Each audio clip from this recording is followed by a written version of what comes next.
Hello, my name is Don Brubaker, manager of Antioch Dunes, Marin Islands, and San Pablo Bay National Wildlife Refuges. We've got a little bit of a leaky levee here, but this here is your Region 8 Roundup.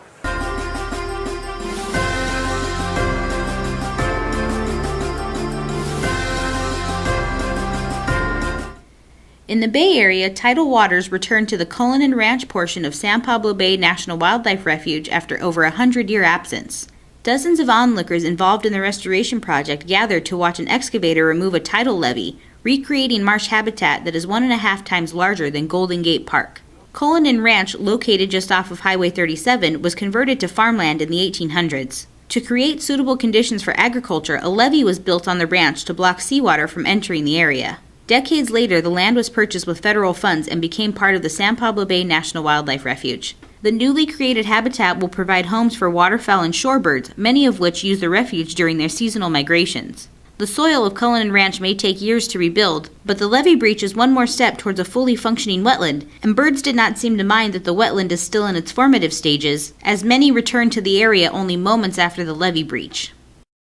The Service's Southern California Zone Fire Crew is responsible for firefighting and prevention on 8 national wildlife refuges in California. In addition to their regular duties, the crew often respond to emergency situations and assist other agencies in firefighting efforts. 2014 was busy for service firefighters who started responding to fires early in the season. Due to extreme drought conditions, many wind-driven fires began to ignite, stretching emergency resources.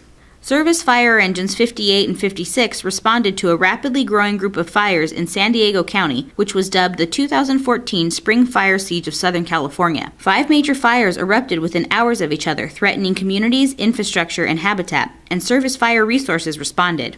As summer arrived, fire resources shifted to Northern California, and land managers and emergency services once again reached out to the service for help. Service Law Enforcement and Engine 58 and its firefighters responded. Pacific Southwest Regional staff helped with the Happy Camp Complex Fire, the Carlton Complex Fire, the July Complex Fire, and over 40 local agency assist fires. By working together, the service and its partners helped safeguard refuge lands as well as other public and private lands from fire. To Nevada, where Piranha National Wildlife Refuge held the grand opening of its new visitor center on January 24th.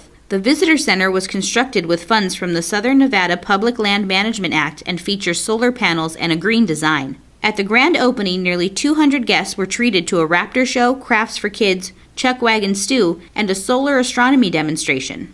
The new Visitor Center welcomed hunters, birders, nature lovers, and members of Native American tribes to explore the new exhibits and building. Service staff worked hard to include interpretations of the refuge through multiple perspectives, and exhibits include the stories of Native peoples of Piranha, pioneers, and miners in the area. In addition to the new building, visitors can also explore a trail with new exhibits and visit the historic cabins still standing on the refuge. The new visitor center is currently open Thursday through Monday 9 to 4:30, so stop by and explore the exhibits, trails, and natural history of the refuge.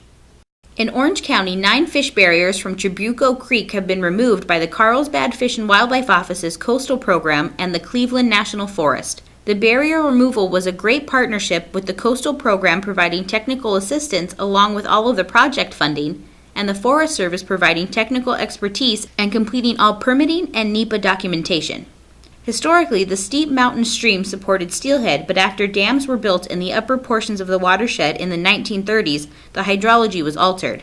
For decades, the California Department of Fish and Wildlife stocked non-native trout behind the dams for public fishing, but when the stocking program ended, the dams began to fill with silt. The creek and the surrounding riparian habitat currently support numerous sensitive species such as pond turtles, newts, salamanders, and the endangered arroyo toad.